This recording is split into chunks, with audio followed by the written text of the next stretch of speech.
as a flawless crystal absorbs what is placed before it, like we saw with Gordon's example. As a flawless crystal absorbs the light, or absorbs what is placed before it, so the settled mind is transparent to whatever it meets. The seer, the process of seeing, or the object seen. This is samapati, the state of mental absorption.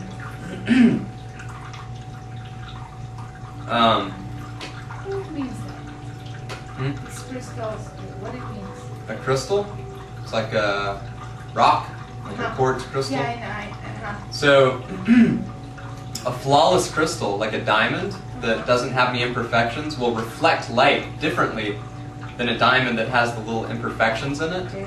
So it's like, he's saying, we ought to be like a flawless diamond and reflect the light of God back out into the world without our little imperfections and blockages. Unfortunately, we all have imperfections and blockages, and Gordon's analogy with the water was perfect, right? So we have all these rocks and pebbles, and it doesn't allow that downward spiral of God's energy to manifest in our lives because we have these blockages and these hindrances, obstacles, right? Obstacles that we just talked about. So the idea is to become like that flawless crystal, you know? And this mental absorption, samapati, the settled mind is transparent to whatever it meets.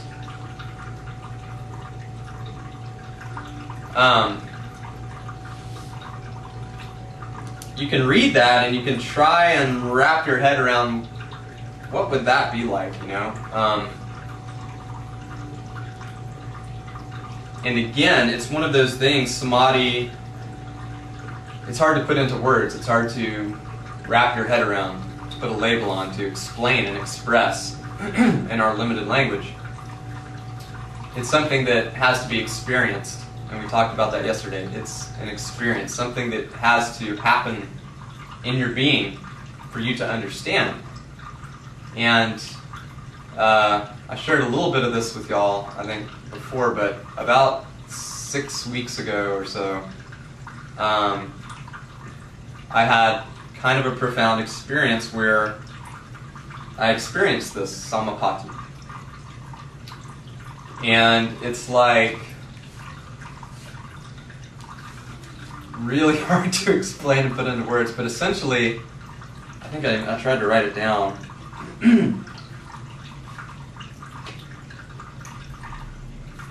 It was, well, I entered into a state where I was doing a 6-day meditation retreat. 6 days? Pretty much meditating all day for 6 days straight. With a little yoga in there, a little chanting, but mostly just meditating. It's like Disneyland for Chris. It was, yeah. Was it silent, or was it? No, it was our choice. We could talk if we wanted. Okay. I was about silent half the time. About the first couple days of the retreat, I didn't feel good. I had Crohn's disease, and I had a really bad flare-up. And I was really sick for like the first 2 days. But that happened for a reason, because for the remainder of the retreat, I essentially fasted. I was just eating rice and drinking water. That's all I had for 4 days, rice and water. And so I felt really light and just, anyway, I think that happened for a reason, so that I could kind of purge a lot of junk from my system and just eat really light. At any rate, so the second to the last day, during the second meditation, which was around 11 a.m. or something like that, I fell into the deepest samadhi that I've experienced. And even that was still a very low level, actually, of samadhi. But essentially, I got to such a place that things were no longer, you know, after the meditation was through, people stood up and they walked out of the room because it was lunchtime. And so they were talking and giggling and things like that and walking out of the room. But it's like those things were happening, but they weren't happening. You know, Chris was gone. Chris was nowhere to be found. So I was in touch with a sense of a larger I. Not the I that is Chris, but a larger sense of self, or I, that encompassed everything. And these things, you know, there were sounds around this presence, but they weren't happening around it. They were happening in it. So that I realized I was the sounds that I was hearing. There was no separation between me and the sounds that were going on, or anything that was happening. They were happening in me, not around me. I was that. And so I laid on the floor for about, I don't really know how long, 30 minutes, an hour, something like that, just bathed in bliss, couldn't move, couldn't talk. People came up to talk to me and I couldn't formulate a sentence, so I just said, you know, like, basically leave me the hell alone, you know, like, let me be. And then I got up finally, and my spine was shaking. I was having Kundalini stuff going on. We could talk about that later, but anyway, I finally went outside, walked into the woods, just kind of in a trance, and just sat and essentially just stared at a tree for about an hour or something. I think I got up and walked again to another spot where there's a nice mountain view up there where I was staring at the mountains. This whole thing lasted for about 2 or 3 hours, I think. I don't remember all of it, but I remember enough of it. And the thing that brought me out of it was I had a thought that I wanted to go share this with people. Like I wanted other people to experience what I was experiencing. So like, you know, I had this thought like I should stand up and I should go and like rush and tell people what's going on with me and like share this energy, you know, that was happening. And then I started thinking, how would people react to that? What would people think if I just like ran up and just like wanted to like share this with, and so I started having these thoughts and doubts and ego stuff started creeping in, and it was over. That was it. It was over. Just like that. And I got up, you know, and there was some residue, you know, things that it lasted, but most of the experience was, and actually that residue is still here. And that's what I want to talk about. You can have these experiences, and Graham, the leader of the retreat, he told us, you will condense about 3 months worth of spiritual practice into the 6-day period. You will accomplish in 6 days what it would normally take you meditating once a day or whatever to accomplish in 3 months. And Graham has a tendency to embellish and exaggerate a little. So I just thought that was like Graham, and it probably was, but he was right, you know. So you can, these practices are so powerful and full of potentialities for you. But and when you have one that's that powerful, they call it a breakthrough. It's like it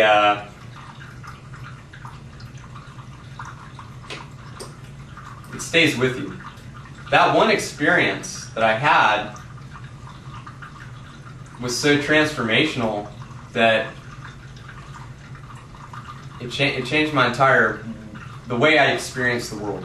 The way I experience the world is now different because of that one experience. And I'd had other little samadhi experiences. You will start to experience samadhi. If you keep up with the meditation, you do it every day like we're asking, you'll start to experience that samadhi in that 5 minutes where you're just sitting. Even during the mantra you might. And you'll start to experience it. But this was different. This was like what the sages speak of. This is what the gurus write about. This is what I'd always heard, you know, what samadhi was like. And it actually, I experienced, again, sort of a low level. They're much higher levels than what I was able to experience. But it's like that 1 3-hour-long, whatever it was, now I close my eyes, and you go there. I just go there. Whereas before it would take me 45 minutes of using a mantra, breath work, meditation, stringent practice to get to that same spot. Now I close my eyes, I can say mantra for a minute, and I'm there, just like that, you know. And that's because of one experience. So that and maybe the culmination of all my experiences and training leading up to that point. But the point I want to make with this is most people would think you would have an experience like that and it would want to make you meditate more. Right? It actually had the opposite effect on me. I got into such a detached state that it was scary. Scary. Because you get to a place where you understand you are infinite and that all this finite stuff is just fleeting and permanent and non-essential for the most part. So that was scary for me. And so I actually took it down a notch. I stopped meditating less. Okay? Because you have to understand, if I sit and I really meditate for 45 minutes, I'm gone. That's it. You know, it's like, and so I have to stay grounded. And I've done certain things in my life to do that, which might be, you know, non-traditional. Rollerblading. Certain rollerblading, longboarding, you know, yard work, little things. To stay grounded. To stay grounded. Yeah. You know? And we all have to do that. Well, I mean, And Azu could probably tell you how he stays grounded. And we could all go around and talk about how we stay grounded. And it's going to be different for every person. You know, because when you have these profound spiritual experiences, they can frighten you. Because you become so detached. What next? That kind of thing. So it's like you have to stay rooted, grounded, firmly on earth. And actually, it's funny, since I started meditating a little less and being out in the world more, I'm actually socializing more, hanging out with people more, and things like that, I feel like a new man. And it was from that one experience. One experience. And so this is going to manifest in everyone's lives differently. You might have a samadhi, and you might rush off to India and live in an ashram and meditate for the rest of your life and just say, this is... Or you can have the opposite effect. You can have a rebound effect on you where you say, wait a minute, am I ready to just dissolve? No. You know, I have a wife that I love, beautiful wife. You know, I'm going back to school, I'm starting a new career, you know, I have this yoga path and doing this teacher training. And so it's like, no, I want all these things. I want to embrace all these things. I don't want to be detached completely from them. So you find that balance and you find that level of where you're comfortable. And it's going to be different for every single person. Every single person. So it's finding that balance. Now, for you all, this is a 3-month experiment. I've explained this before. Meditate twice a day. Do the pranayama. Go for it. Get where you want to go. Get there. And then reintegrate that back into your life and see how it fits into your life. But this is a 3-month experiment for you to go. Take it as far as you want to take it. Let go. Surrender to the process. Go as high as you want to go, but then when the training's over, you decide. Each one of you individually decides, this is how my spiritual practice is going to look in my life. This is how I'm going to fit it in. This is how much time I'm going to spend to find my balance. Because again, it's different for everyone, right? So I'm just going to go through this kind of quickly. 42, the first stage of absorption is when the object of attention is gross, and its name and other thoughts are mingled together in the mind. So you can still be having mental activity and being samadhi. We talked about that. The second stage is when the memory is purified and the mind is quiet enough to be absorbed in the object of attention. In the same way, the third and fourth stages of absorption are explained. These occur when the object of attention is subtle. Verse 45. Can I ask you something? Yeah, sure. Well, sometimes if you have a subject or something you want to go deep, could be a concept with words. I don't know what I want to do in life, or about a sutra, or about something that you want to go deeper, and you brought that in the meditation. Is that's one question? You brought those things to meditation. Yeah. Is that a thought that you need? It's getting there, or how you make that part of the meditation and not part of the distractions, you know what I mean? Totally. So that's called contemplative meditation, and it's a totally legitimate form of meditation. But you want to separate it from your normal practice. Do your normal practice, try to get to that thought-free, okay? Then you can do a contemplative meditation where you meditate and you ask at the beginning of your meditation, you can even use it as a mantra, you can keep asking it over and over. What am I? That's a great one. What am I? What am I? What do I want to do with my life? What are my gifts? what is the meaning of life? What is God? And you ask it over and over again, but at some point stop and wait for the answer. You may not get it that day. You may not get it that year, but you'll get it. And actually more often than not, you do get it while you're meditating. It's profound. Start experimenting with it. Yeah. It's pretty interesting the way it works. Again, you don't always get an answer. Repeat. Totally. Yeah. But eventually stop and just wait for the answer in the silence. But sometimes the answer is not what you want it to be or what you think it is. It might be something totally different. It works. Try it. But again, separate that from your normal practice. Does that make sense? The more that you do that, what happens is that the answers become, not necessarily come to you quicker, usually quicker, but the more reliable the answers are, I've noticed, that come to you when they come. If you ask God for advice on something, how to handle a situation, a particular problem, or for strength, or conflict. A lot of times with me, it's a certain conflict. I'm having trouble deciding how I want to go or what path I need to take. I have to confront somebody, or if I have to confront a customer, I'll get into meditation. I like to use the mantra, let go, let go, let go. And then I sit, and then I pray. And the more that I do this on a regular basis, the more enlivened my consciousness is with the information I need to make the decision I need to make, honestly. And sometimes all you need to do is meditate. You don't even need to ask anything.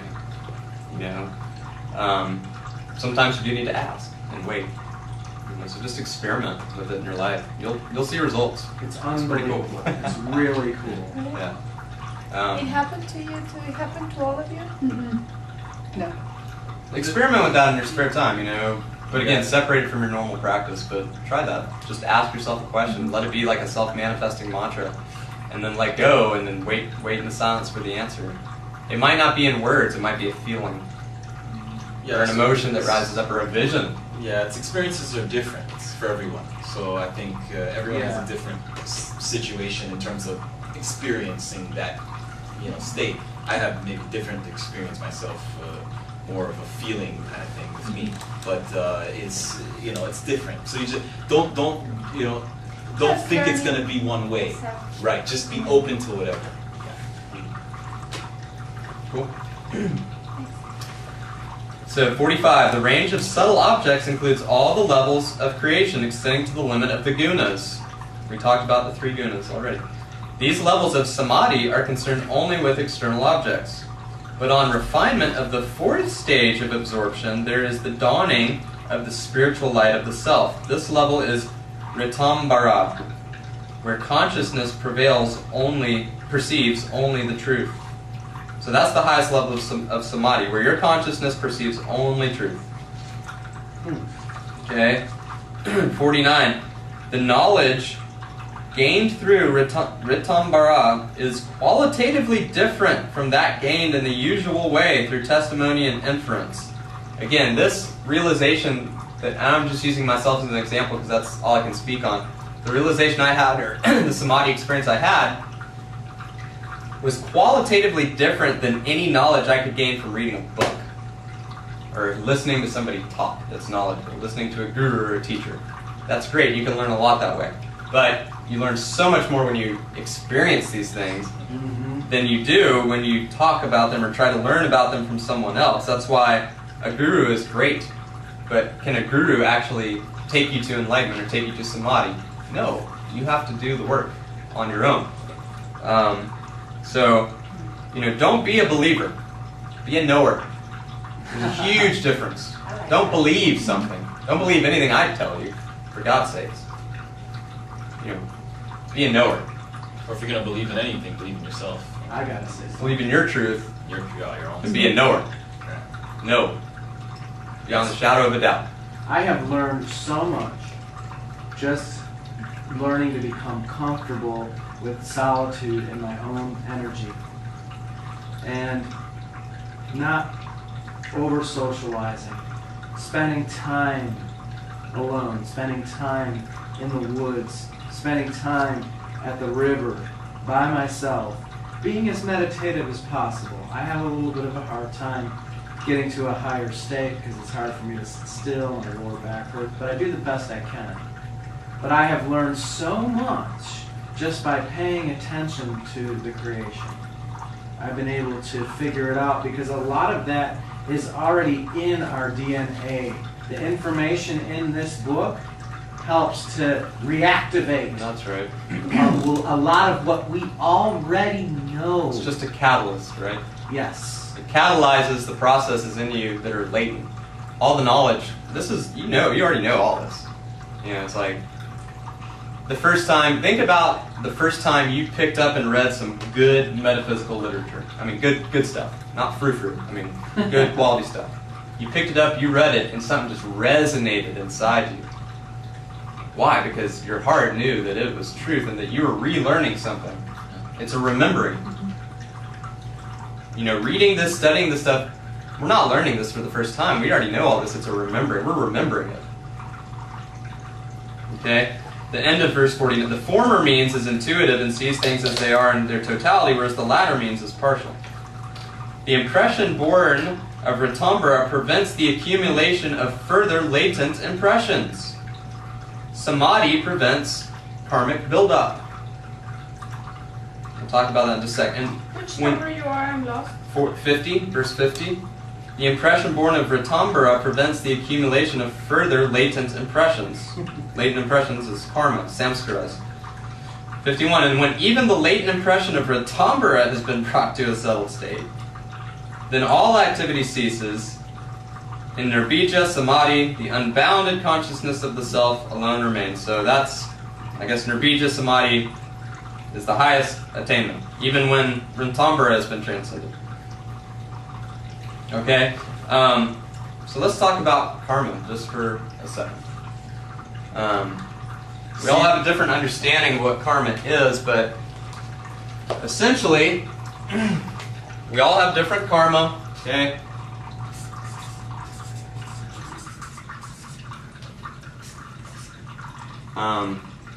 We'll call them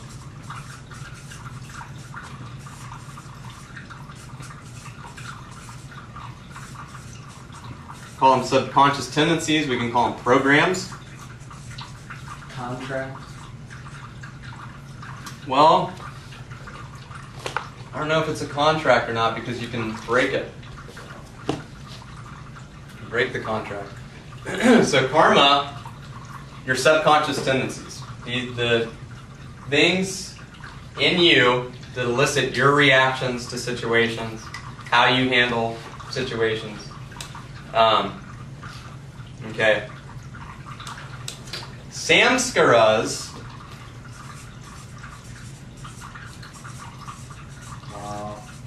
Samskaras are karmic seeds.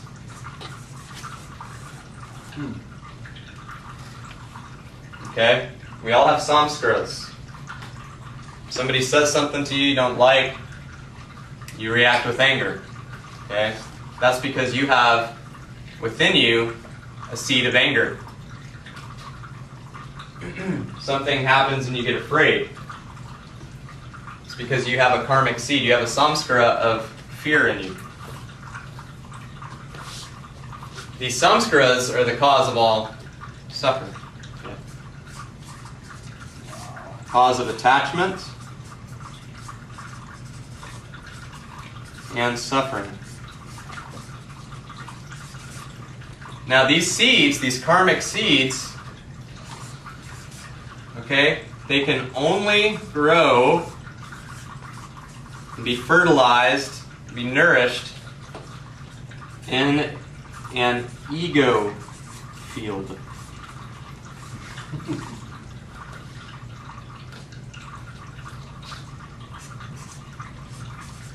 Karmic seeds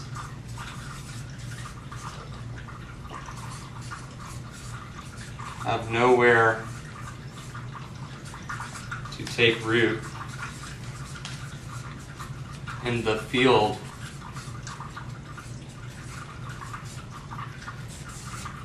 of pure consciousness. PC just means pure consciousness.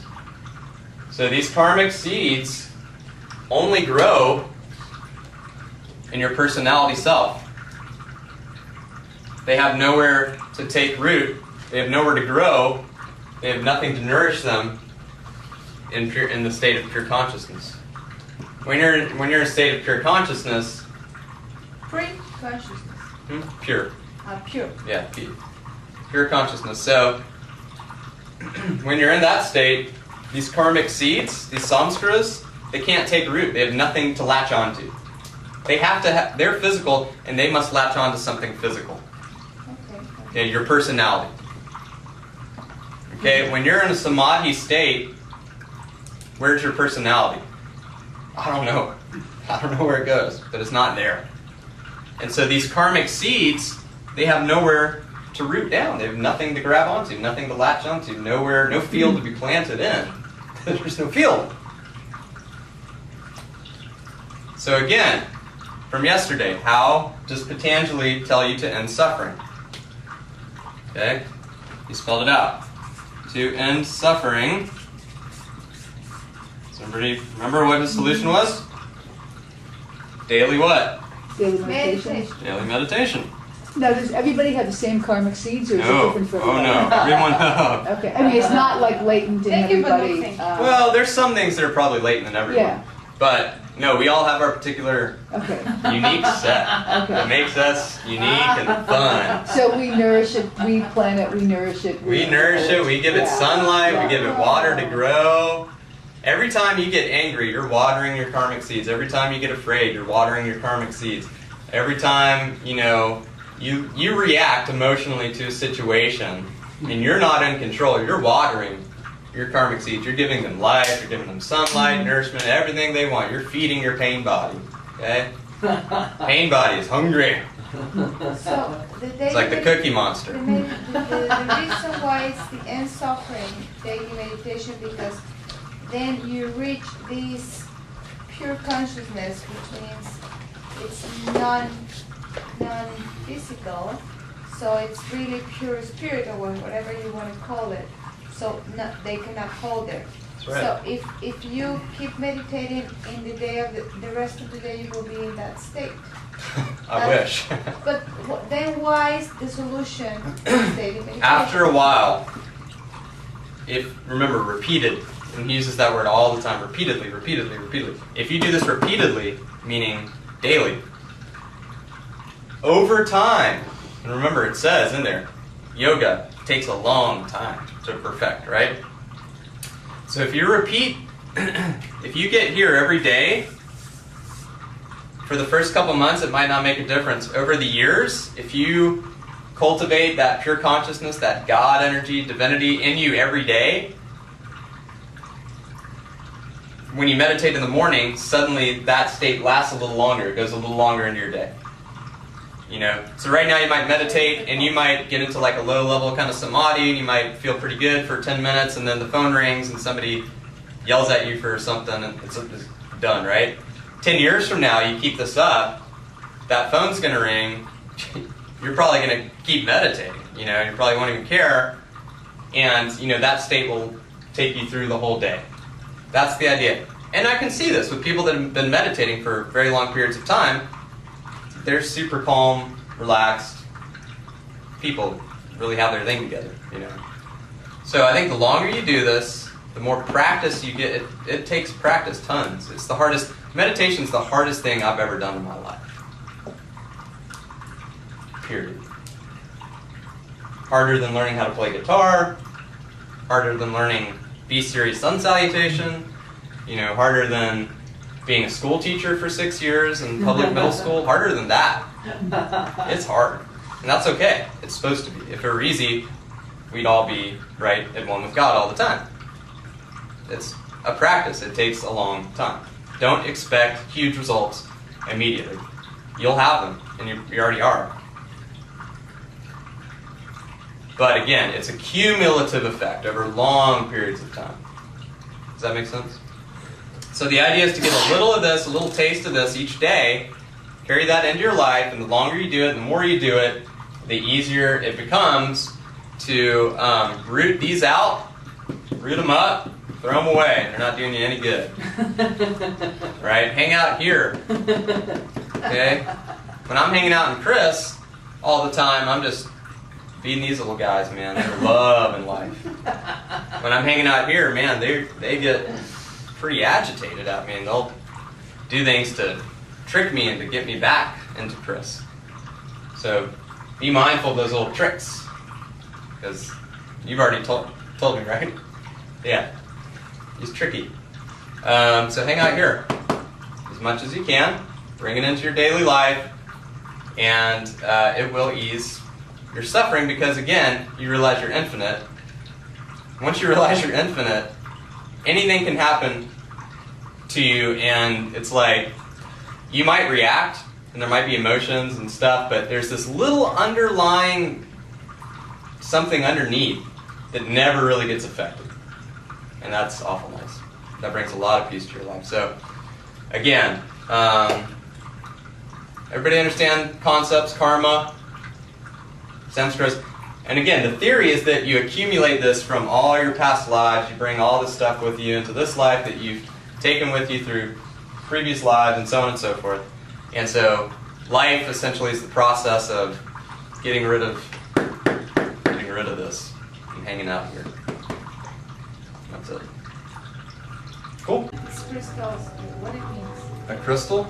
It's like a rock, like a quartz crystal. Yeah, So a flawless crystal, like a diamond that doesn't have any imperfections, will reflect light differently than a diamond that has the little imperfections in it. Okay. So it's like he's saying we ought to be like a flawless diamond and reflect the light of God back out into the world without our little imperfections and blockages. Unfortunately, we all have imperfections and blockages, and Gordon's analogy with the water was perfect, right? So we have all these rocks and pebbles, and it doesn't allow that downward spiral of God's energy to manifest in our life. And again, it's one of those things, samadhi, it's hard to put into words. It's hard to wrap your head around, to put a label on, to explain and express in our limited language. It's something that has to be experienced, and we talked about that yesterday. It's an experience, something that has to happen in your being for you to understand. And I shared a little bit of this with y'all, I think, before, but about 6 weeks ago or so, I had kind of a profound experience where, as a flawless crystal absorbs what is placed before it, like we saw with Gordon's example, as a flawless crystal absorbs the light, or absorbs what is placed before it, so the settled mind is transparent to whatever it meets. The seer, the process of seeing, or the object seen. This is samapati, the state of mental absorption.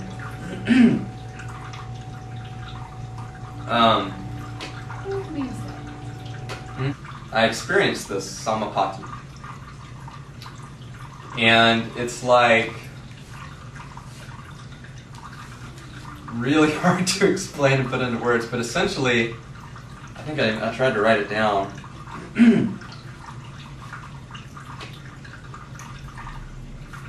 It was, well, I entered into a state where I was doing a 6-day meditation retreat. 6 days. Pretty much meditating all day for 6 days straight. With a little yoga in there, a little chanting, but mostly just meditating. It's like Disneyland. It's because we have these blockages and these hindrances, obstacles, right? Obstacles that we just talked about. So the idea is to become like that flawless crystal. You know? And this mental absorption, samapati, the settled mind is transparent to whatever it meets.